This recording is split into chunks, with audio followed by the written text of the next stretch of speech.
Nous sommes aujourd'hui en compagnie de Christian Aubin, président du syndicat de l'enseignement de la Rivière-du-Nord, parce que nous avons appris que la grève est suspendue, est annulée pour ce mardi 27 avril. Donc, pour quelle raison, M. Aubin? Dans les faits, c'est parce qu'on a une offre sur la table qui n'est pas une entente de principe, mais qui donne certaines avancées dans certaines demandes. Puis je crois que les enseignants me diront si c'est une bonne entente ou si c'est une entente qu'ils ne veulent pas avoir, là. Dans le fond, on va aller voir les gens parce que vous comprenez que depuis le début, on négocie sous cloche de verre. Fait que c'est tout entre le Conseil du Trésor, Mme Lebel, puis les représentants de la négo. Nous, on est au courant, mais il n'y a rien qui transpirait auprès de nos membres. Puis là, je pense qu'il est temps de savoir, voici ce qu'il y a sur la table. L'entente n'est pas parfaite, mais est-ce que c'est suffisant ou pas? Les membres vont pouvoir juger.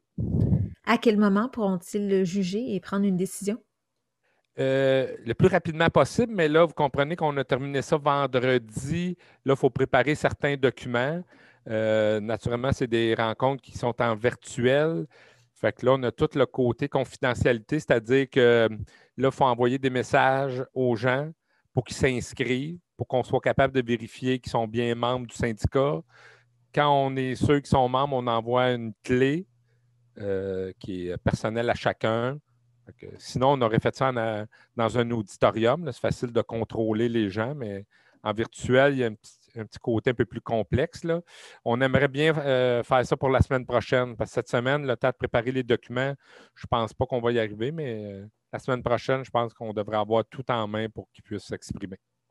Et puis, lorsqu'on parle donc, il n'y a pas d'entente de principe encore, car les priorités ne sont pas rencontrées. Quelles sont les priorités qui ne sont pas rencontrées?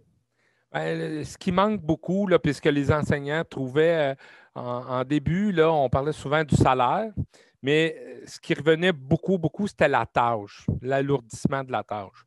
Fait que sur cette partie-là, il n'y a pas beaucoup de gains, ou en tout cas, si peu que bon, on a gagné un peu en autonomie professionnelle, on a gagné en rémunération, là, on a bonifié, mais c'est vraiment la tâche qui n'est pas au rendez-vous, mais en même temps, on comprend très bien qu'on est passé d'un surplus budgétaire à un déficit de 15 milliards, je pense. Là, Puis l'espoir qu'on a, c'est que, je dis malheureusement, mais dans 2 ans, on va être en égo.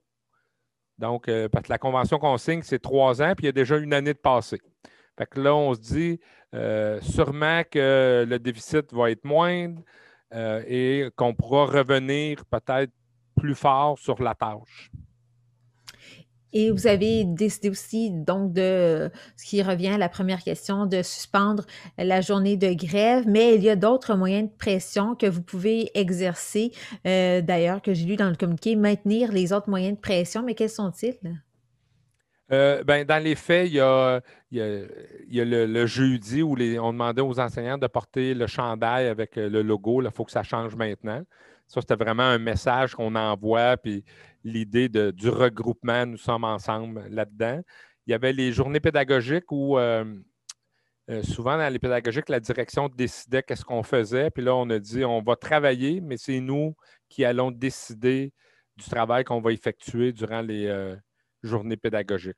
En gros, pour l'instant, là, ça ressemblait à ça, là. Il n'y avait pas vraiment autre chose, là. D'accord. Donc, nous allons pouvoir suivre ça et la semaine prochaine, vous pourrez nous donner des nouvelles quant à la réponse, le vote, dans le fond, des enseignants.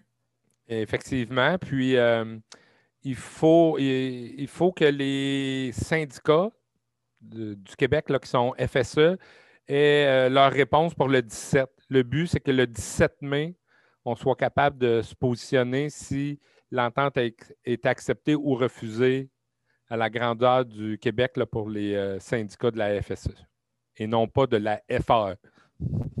Parce que les deux ont des ententes, puis je sens que des fois, les gens mélangent un peu les deux. Mais pouvez-vous nous l'expliquer, cette nuance entre les deux? La FSE regroupe, comme je disais, environ 75 000 membres qui sont des enseignants. Et la FAE, c'est la Fédération autonome de l'enseignement, qui représente à peu près 45 000 membres. Là, je ne vous ferai pas tout l'historique, mais à un moment donné, les gens ne s'entendaient pas, donc ils se sont séparés. Fait que là, on se retrouve avec deux entités qui représentent les enseignants.